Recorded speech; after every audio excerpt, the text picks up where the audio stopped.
여러분 혹시 살면서 이런 서글픈 발견을 해본 적 없으신가요? 정말 가깝다고 생각했던 사람일수록 나에게 가장 깊은 상처를 주기 쉽다는 사실 말입니다. 내 속마음까지 다 꺼내 보여주며 대했던 친구가 결국 내 비밀을 온 동네에 퍼뜨리기도 하고, 내가 그토록 산량하게 사랑을 쏟았던 가족이 무심코 던진 말 한마디가 가슴에 비수처럼 꽂히기도 합니다. 심지어 내가 가장 존경하던 스승이나 믿고 의지했던 수행 도반조차 어느 날 아침 이제 2년이 다 했다라는 말 한마디만 남기고 훌쩍 떠나버리기도 하죠. 그런데 여러분, 그거 아십니까? 부처님께서 계실 때도 그분은 그 누구와도 영원히 함께하지 않으셨습니다. 모든 중생을 받아들이셨지만 결코 그들에게 기대거나 의지하지 않으셨죠. 자비로 중생을 구제하셨지만 늘 한 걸음 정도의 거리를 유지하셨습니다. 많은 사람들은 이걸 보고 냉정하다고 생각합니다. 하지만 진실은 다릅니다. 진정한 수행의 고수들은 누구와도 너무 가깝게 지내지 않습니다. 우리는 흔히 친밀함이란 비밀 없이 모든 걸 말하고 늘 붙어다니며 마음을 맡기는 것이라 생각합니다. 하지만 아무리 좋은 관계도 경계가 없으면 상처를 줍니다. 마치 기름 등잔과 같습니다. 따뜻해지려고 너무 가까이 다가가면 결국 불을 꺼트리게 되는 것과 같죠. 아이러니하게도 수행을 많이 하고 착한 사람일수록, 좋은 인연을 맺고 싶어하는 사람일수록 상처를 더 잘 받습니다. 좋은 인연은 찰싹 달라붙어서 유지되는 게 아니라 적당한 거리가 영양분처럼 관계를 키워준다는 사실을 잊었기 때문입니다. 만약 여러분도 다가가고 싶지만 늘 실망하고, 베풀고 싶지만 상처만 돌아오고, 기도를 하고 명상을 해도 마음이 어떤 관계에 묶여 괴롭다면 오늘 이 이야기가 여러분의 수행과 삶을 바꿀 것입니다. 이건 많은 절의 스님들조차 놓치고 있는 불교의 깊은 진실이기 때문입니다. 진정한 고수는 사람을 피해 산속으로 숨는 게 아니라 사람들 속에서 깨어있는 거리를 유지할 줄 아는 사람입니다. 이야기는 천년 묵은 오래된 불교 설화, 즉 공안에서 시작됩니다. 당나라 시절 깊은 산속에 우는암이라는 작고 눈에 띄지 않은 암자가 있었습니다. 그곳엔 7순이 넘은 노스님 낙진과 갓 20살이 넘은 젊은 제자 명결이 살고 있었죠. 명결은 어릴 때 부모를 잃고 눈밭에 버려진 것을 노스님이 데려다 키운 아이였습니다. 제자에게 스승은 아버지이자 세상의 전부였습니다. 30년 동안 제자는 스승을 지극정성으로 모셨습니다. 그는 늘 말했죠. 스승님이 아니었으면 전 이미 죽은 목숨입니다. 평생 스승님 마당을 쓸고 등불을 켜며 살겠습니다. 노스님은 칭찬도 안 했지만 꾸지람도 하지 않았습니다. 그렇게 산속에서 세월 가는 줄 모르고 평화롭게 살았습니다. 남들이 보기엔 완벽하고 아름다운 사제지간이었죠. 그런데 명결이 30살이 되던 해 봄, 노스님이 갑자기 주변 스님들을 모아놓고 선언합니다. 나 이제 100일 동안 문을 걸어 잠그고 수행에 들어갈 것이다. 이후로는 그 누구도 만나지 않겠다. 명결이 너를 포함해서 말이다. 명결은 그 자리에서 무릎을 꿇고 통곡했습니다. 스님, 제가 뭘 잘못했습니까? 30년을 아버지처럼 모셨는데 어떻게 갑자기 가라고 하십니까?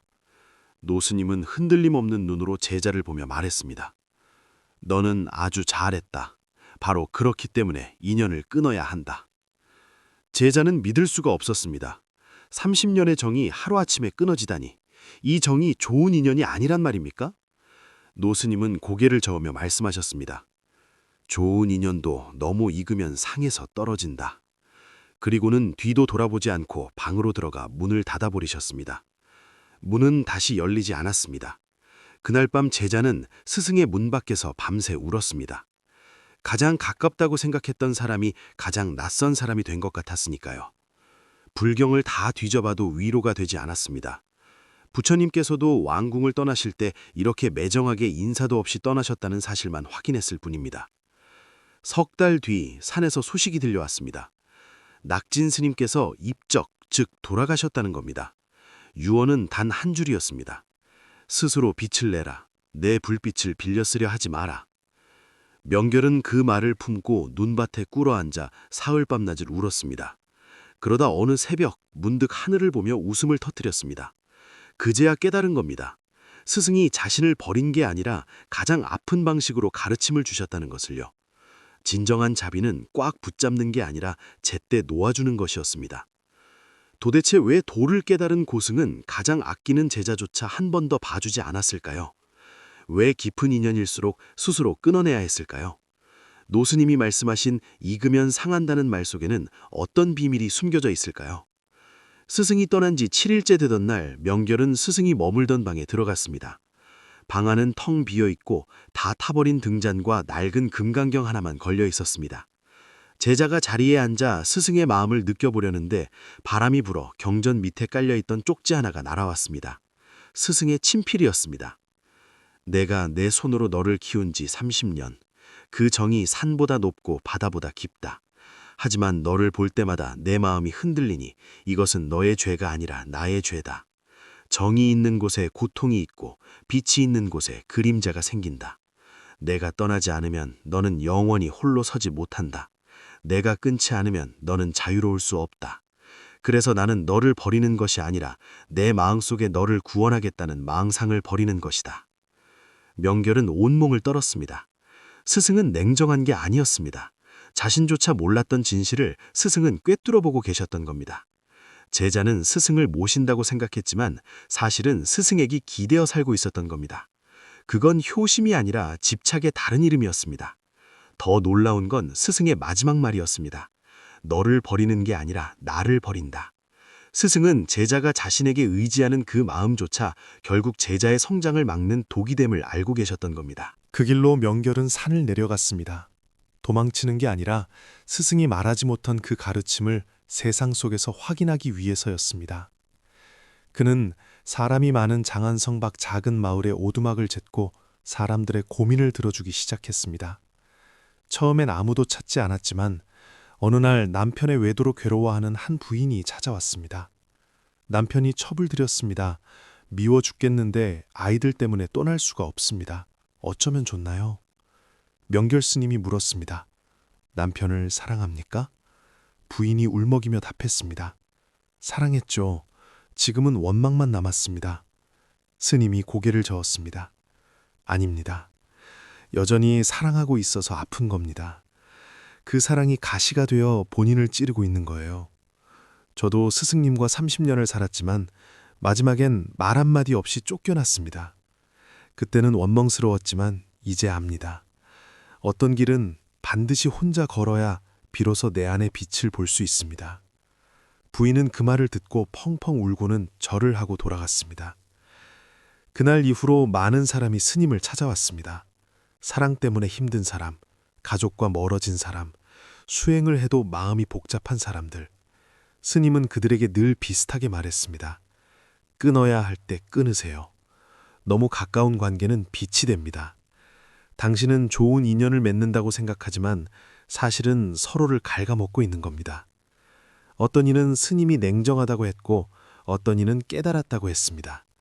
하지만 스님은 그 말을 할 때마다 눈보라치던 날 닫히던 스승의 방문 소리를 기억했습니다.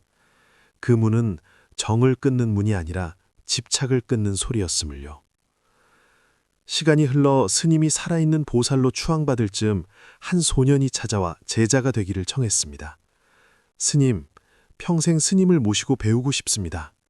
스님은 소년의 눈에서 30년 전 자신의 모습을 보았습니다. 그리고 조용히 말했습니다.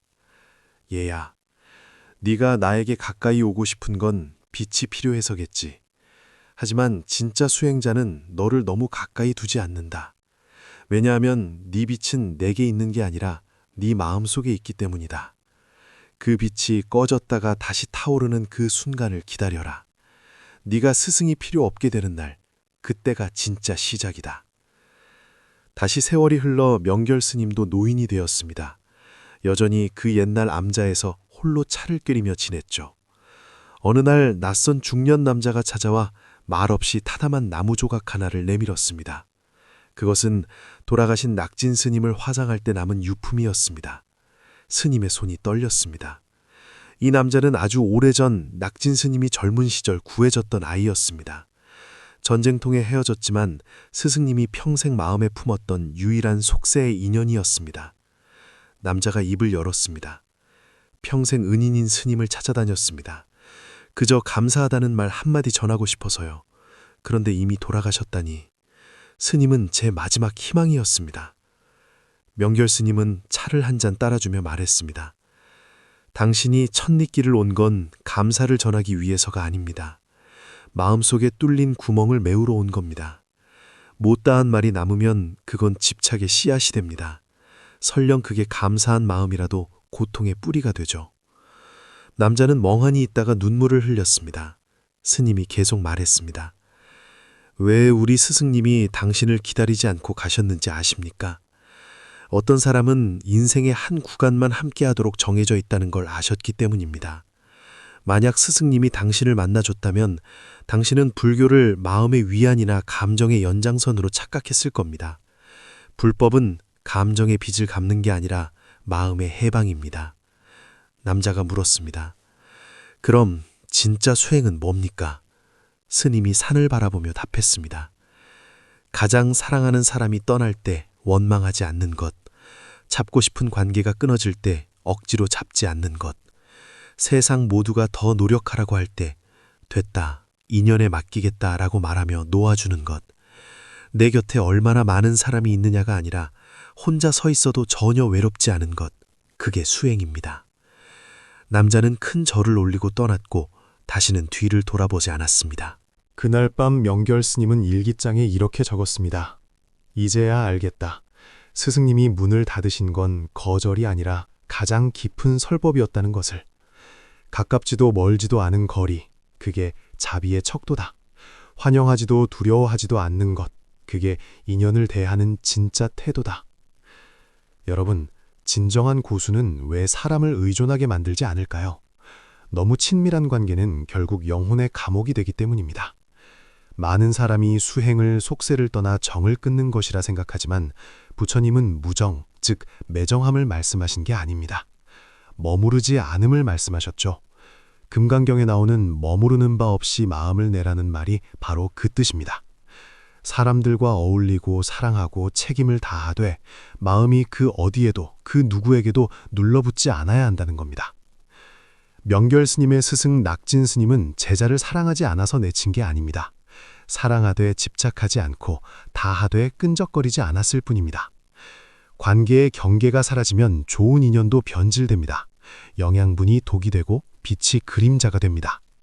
이 뒤에는 우리가 늘 잊고 사는 불교의 진리가 숨어 있습니다.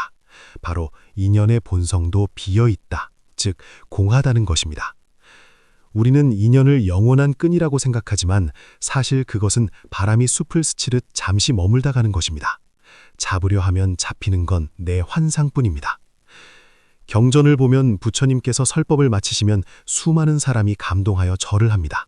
하지만 부처님은 그 어떤 개인적인 감정으로도 응답하지 않으셨습니다. 누군가 물었죠. 수많은 중생을 구하셨는데 특별히 아끼는 사람은 없으십니까? 부처님은 답하셨습니다. 마음에 누군가를 특별히 두면 편애가 되고 편애가 있으면 어리석음이 생긴다. 이건 차가운 게 아닙니다. 철저하게 평등한 마음입니다. 고승들이 누구와도 너무 가깝게 지내지 않는 이유는 그들이 비정해서가 아니라 너무나 맑은 정신으로 깨어있기 때문입니다. 그들은 인간 내면의 가장 은밀한 함정인 의존과 피의존의 고리를 꿰뚫어 봅니다. 누군가에게 의지할 때 우리는 안정감을 구걸하는 것이고 누군가가 나에게 의지하게 만들 때 우리는 업보의 빚을 만드는 것입니다. 겉으로는 효도, 충성, 깊은 사랑처럼 보여도 그 본질은 집착이며 집착은 고통의 뿌리입니다. 반야심경에 마음에 걸림이 없으니 두려움이 없다고 했습니다. 그런데 우리 마음은 늘 어딘가에 걸려 있습니다. 부모의 건강, 자식의 앞날, 배우자의 사랑, 친구의 우정, 이런 걱정들이 선량해 보이지만 사실은 사랑이라는 이름으로 마음에 못을 박는 행위입니다. 진정한 수행자는 감정이 없는 목석이 아닙니다. 감정에 휘둘리지 않을 뿐입니다. 부드럽지만 끈적이지 않고 친절하지만 의존하지 않습니다. 마치 진흙 속에 피어난 연꽃이 흙탕물을 뒤집어 쓰지 않는 것과 같습니다. 그들이 외로워 보이나요? 천만에요. 그들의 내면은 누구보다 풍요롭습니다. 남에게 필요해짐으로써 자신의 가치를 증명할 필요가 없기 때문입니다. 물론 이것은 책임을 회피하라는 말이 아닙니다. 진짜 수행자는 아버지로서, 자식으로서, 친구로서 도리를 다합니다.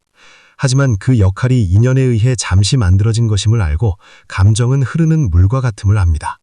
오직 깨어있는 성품만이 영원한 등불이죠. 그래서 낙진 스님이 제자를 내칠 때 인연이 다했다고 한 건 매몰찬 게 아니라 이제 너 다 컸다. 내 불빛 없이 너 혼자 걸어라 라고 깨우쳐준 겁니다. 내가 너를 돕지도 막지도 않고 그저 네가 보이는 곳에 서 있어주는 것. 이것이 불교에서 말하는 대자대비입니다. 자비의 자는 자유를 주는 것이고 비는 그가 타락하지 않게 지켜보는 것입니다. 우리는 선연, 즉 좋은 인연을 말합니다. 하지만 선연도 소모품이라는 걸 생각해 보셨나요? 기름 등잔처럼 아무리 좋은 기름도 태우면 달아 없어집니다. 누군가에게 10년, 20년, 30년 잘해주는 감정의 양에는 한계가 있습니다. 가장 위험한 건 내가 무한히 잘해줄 수 있다고 착각하는 것입니다. 진짜 고수들은 인간의 마음이 얼마나 약하고 변하기 쉬운지 너무나 잘 압니다. 그래서 알죠? 가까울수록 기대가 생기고 은혜가 깊을수록 도덕적 강요가 된다는 것을요. 명결이 30년을 모신 건 효도 같지만 그 속에는 내가 이렇게 헌신했으니 스승님은 절대 나를 버리면 안 돼 라는 거래가 숨어 있었습니다. 낙진 스님은 그걸 보신 겁니다. 내가 먼저 끊지 않으면 나중에 상황이 나빠져서 헤어질 땐 원망만 남을 것이라는 걸요. 그래서 불가에서는 스승과 제자가 침년을 넘기지 않고 도반끼리 잠자리를 같이 하지 않으며 친한 사이일수록 같은 밥상에서 너무 자주 밥을 먹지 않는다는 불문율 같은 게 있습니다. 정이 없어서가 아니라 서로를 보호하기 위해서입니다. 정원사가 가지치기를 하는 건 나무를 미워해서가 아니라 더 잘 자라게 하기 위함인 것과 같습니다. 그런데 현대인들은 정반대입니다. 비밀이 없는 걸 사랑이라 믿고 24시간 붙어 있는 걸 깊은 관계의 증거라 여깁니다. 연인끼리 위치 추적을 하고 친구끼리 시시콜콜 보고를 하고 부모 자식 간에는 프라이버시조차 없습니다. 결과가 어떻습니까? 관계는 피곤해지고 마음은 조여옵니다. 나 좀 피곤해, 혼자 있고 싶어 라는 말조차 죄인이 된 기분으로 해야 하죠. 부처님께서 옛 경전에서 새 2마리 이야기를 하셨습니다. 2마리 새가 한 가지에 머물다가 아침이 되면 각자 나라가 먹이를 찾고 저녁에 돌아와 서로의 곁을 지키지만 서로를 쬐매거나 괴롭히지 않는다. 이것이 건강한 관계입니다. 그런데 우리는 상대방 날개를 잘라서라도 새 장에 가두고는 널 위해서야 라고 말합니다. 이건 사랑이 아닙니다. 사랑을 가장한 소유욕이고 정을 무기로 한 통제입니다. 진짜 수행자는 산속의 안개처럼 잠시 머물러 위로를 주지만 결코 상대의 호흡을 막지 않습니다. 밤길의 등불처럼 길을 비추지만 영원히 그 자리에 서 있으라고 강요하지 않습니다. 그렇다면 우리는 다 끊고 차갑게 살아야 할까요? 절대 아닙니다. 수행은 관계를 끊고 도망가는 게 아니라 관계의 본질을 알고 그 안에서 길을 잃지 않는 것입니다. 고수들이 거리를 두는 이유는 3가지 진실을 알기 때문입니다. 첫 번째로 모든 다가감은 집착을 낳습니다. 입으로는 보답을 바라지 않아 라고 해도 우리 몸과 무의식은 이미 장부에 기록하고 있습니다. 내가 너한테 이만큼 해줬는데 이 마음이 생기는 순간 그 관계는 순수한 인연이 아니라 빚을 주고받는 업보의 순환이 됩니다. 두 번째는 거리두기 자체가 보호막입니다. 절이 산꼭대기도 아니고 도심 한복판도 아닌 산 중턱에 있는 이유가 뭘까요? 너무 가까우면 물들고 너무 멀면 도를 전할 수 없기 때문입니다. 딱 알맞은 거리만이 나를 지키고 남도 지킵니다. 세 번째 진실은 진짜 자비는 상대방이 실수할 기회를 주는 것입니다. 우리는 사랑하는 사람, 가족, 자식이 힘든 걸 못 봅니다. 대신 해주려고 하죠. 하지만 고수들은 압니다. 어떤 깨달음은 직접 넘어져 봐야 얻을 수 있고 어떤 길은 혼자 걸어야 갈 수 있다는 것을요. 억지로 붙잡고 도와주는 건 자비가 아니라 상대방의 성장할 권리를 뺏는 겁니다. 자, 여기서 더 깊은 비밀 하나를 말씀드리겠습니다. 우리는 왜 거리를 두는 걸 두려워할까요? 왜 조금만 멀어져도 버림받았다고 느낄까요? 그건 우리 마음 깊은 곳에 나라는 아집, 그리고 채워지지 않은 구멍이 있기 때문입니다. 부처님은 나란 없다고 하셨지만 우리는 평생 내가 여기 있다는 걸 증명하려고 발버둥칩니다. 어떻게 증명하나요? 남의 사랑, 인정, 반응을 통해서죠. 아이가 우는 건 추워서가 아니라 엄마에게 내 존재를 확인받고 싶은 겁니다. 어른이 밤늦게 친구들에게 글을 올리는 건 공유하고 싶어서가 아니라 누가 좀 봐줘 라는 신호입니다. 수행자가 스승을 붙잡는 것도 법을 구하는 게 아니라 의지처가 사라지면 내가 아무것도 아닌 게 될까봐 두려워서입니다. 착한 사람이 상처받는 이유가 여기 있습니다. 누군가에게 필요한 사람이 되는 걸 내 존재 가치로 삼았기 때문입니다. 내가 잘해주면 난 가치 있어. 그런데 상대가 떠나거나 배신하면 내 세상이 무너지는 겁니다. 진짜 고수는 이 속임수를 간파했습니다.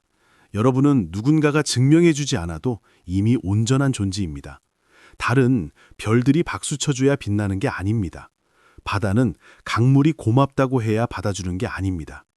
금강경의 형상을 형상이 아니라고 보면 열애를 보리라는 말이 바로 이것입니다. 타인의 시선이라는 거울을 깨고 나를 볼 때 진짜 자유가 옵니다. 명결이 문 앞에서 운 건 스승이 매정해서가 아닙니다. 30년 동안 지켜온 스승님의 제자라는 내 정체성이 사라지는 게 무서웠던 겁니다.